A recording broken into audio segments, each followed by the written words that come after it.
Hello students, कैसे हैं आप सब। स्वागत है आपका हमारे चैनल अकाउंटिंग गुरु एकेवी में। आज की वीडियो में हम बात करने वाले हैं इनकम टैक्स में क्या क्या डिडक्शंस मिलती हैं। लास्ट वीडियो में हमने बात की थी कि इनकम टैक्स के ओल्ड और न्यू स्लैब के बारे में कि इंडिविजुअल में टैक्स कैसे कैलकुलेट होता है। अब हम बात करने वाले हैं डिडक्शन में। डिडक्शन क्या होता है कि गवर्नमेंट ने हमें बेनिफिट्स दे रखे हैं कि अगर आपने कोई भी सेविंग या इन्वेस्टमेंट की है तो आप अपनी इनकम में से उसको माइनस करके बैलेंस अमाउंट पे हमें टैक्स दे सकते हैं। तो अब ये जो रिडक्शन क्या है की लिमिट है ये गवर्नमेंट ने फिक्स कर रखी है, तो इसके बारे में हम बात करेंगे। इससे पहले अगर अभी तक आपने हमारे चैनल को सब्सक्राइब नहीं किया तो आप सब्सक्राइब कीजिए ताकि आपको नए नए अपडेट्स और वीडियो देखने को मिले। और वीडियो को लास्ट तक देखना, तभी आपको पता चलेगा रिडक्शन किस तरह से मिलती है और हमें टैक्स कैलकुलेट कैसे करना है। तो चलिए शुरू करते हैं। सबसे पहला इसमें आता है 80C सेक्शन के अंदर में। 80C के अंदर में क्या क्या आता है, हमारा जो भी इन्वेस्टमेंट हमने LIC, PPF, Sukanya Samriddhi account के अंदर में या म्यूचुअल फंड्स में, फिक्स डिपॉजिट में या बच्चों की ट्यूशन फीस के अंदर में की हुई है, तो इसमें जो हमें रिडक्शन मिलती है मैक्सिमम अमाउंट 1,50,000 रुपये का है।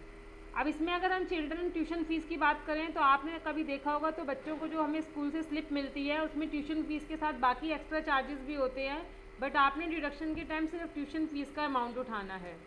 तो इन सब के अंदर मिला के जो टोटल अमाउंट की डिडक्शन आपको 1,50,000 रुपये की मिलेगी। इसके बाद दूसरा सेक्शन हमारा आता है 80CCC के अंदर में आता है अगर आपने पेंशन फंड्स वगैरह में कहीं इन्वेस्ट किया हुआ है।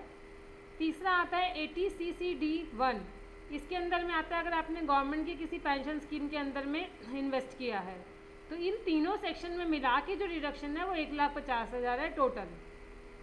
इसके बाद नेक्स्ट सेक्शन आता है 80CCD1B, इसके अंदर में आपका अटल पेंशन योजना या नेशनल पेंशन स्कीम के अंदर में अगर की है तो ये एडिशनल डिडक्शन 50,000 की मिलेगी इस 1.5 लाख से एक्स्ट्रा। नेक्स्ट आता है हमारा सेक्शन 80D।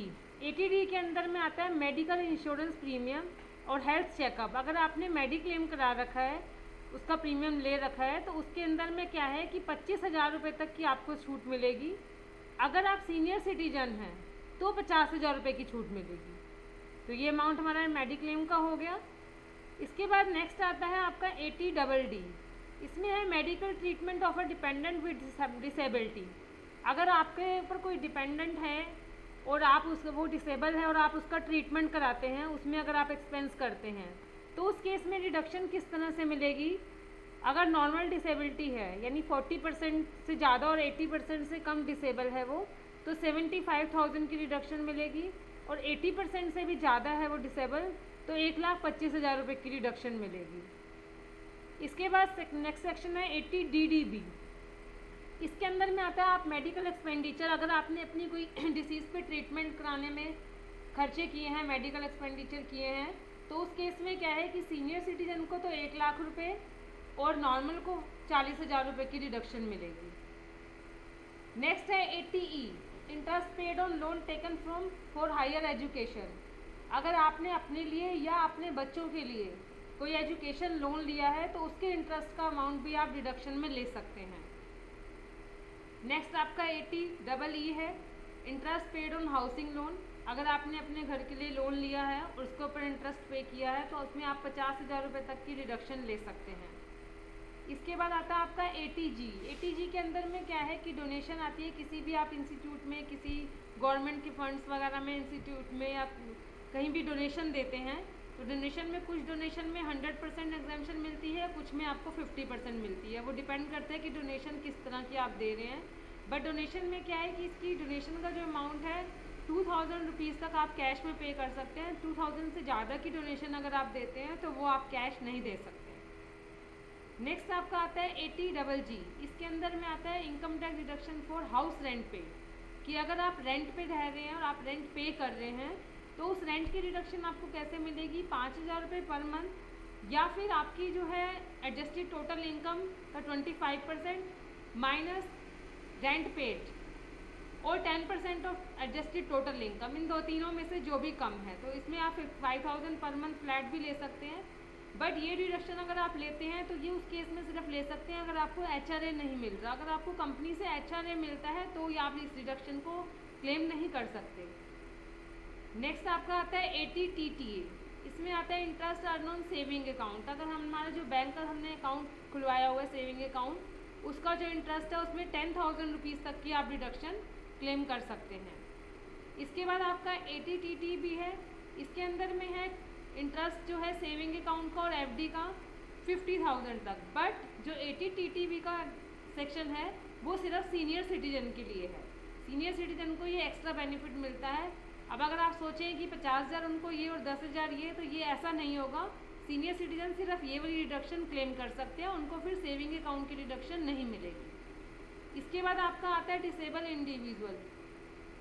इसमें सेक्शन 80U के अंदर में इसमें यह है कि नॉर्मल डिसेबिलिटी है अगर आपकी, तो अगर आप इसमें वो ये कि 40% से ज़्यादा और 80% से कम है तो 75,000 है, और उससे ज़्यादा है तो आप 1,25,000 की रिडक्शन क्लेम कर सकते हैं। तो चलिए अब इसको एक बार हम एग्जांपल से भी समझते हैं। ये देखिए यहाँ पे हमने ये दोनों रेट ले रखे हैं। यहाँ पे हमारी टोटल इनकम है 15 लाख रुपए की। स्टैंडर्ड रिडक्शन ले ली हमने। अब देखिए यहाँ पे हमने रिडक्शन क्लेम की है। सेक्शन 80 के अंदर में 80C की रिडक्शन हमने ले ली है 1,50,000 रुपये की। 80D की है हमारी 25,000 की। उसके बाद हमारी रेंट की आ गई 60,000 की। इसके बाद 80E की 50,000 की। ATTTA की 10,000 की। तो ये सारी रिडक्शन अगर हम अपनी इनकम में से माइनस करें तो टैक्सेबल इनकम आती है 11,55,000 रुपये। तो अब 11,55,000 रुपये में हमने क्या किया, टैक्स का स्लैब लगाया ओल्ड वाला। 5% पे हमारा बनता है 2.5 लाख से 5 लाख के ऊपर 12,500। 5 लाख से 10 लाख के बीच में 1 लाख रुपये है, और उसके बाद 10 लाख से 11,55,000 के बीच में हमारा 30% का टैक्स जो है 46,500 बना। तो टोटल टैक्स हमारा ये बना। इसके ऊपर सेस लगा दिया, तो अब ये टोटल टैक्स हमें पे करना है। अगर हम बात करें न्यू टैक्स की, तो न्यू टैक्स के अंदर में कोई भी डिडक्शन नहीं मिलती। तो इस केस में आप ये कर सकते हैं कि दोनों को आप कंपेयर कर सकते हैं कि आप डिडक्शन लेने के बाद आपका टैक्स कितना आता है, और अगर न्यू टैक्स के हिसाब से चलें तो बिना डिडक्शन के आपका टैक्स कितना आता है। तो उसके हिसाब से आप फिर जो है अपनी रिटर्न फाइल कर सकते हैं। इसी तरह की और नॉलेज के लिए हमारे चैनल से जुड़े रहिए। Thank you.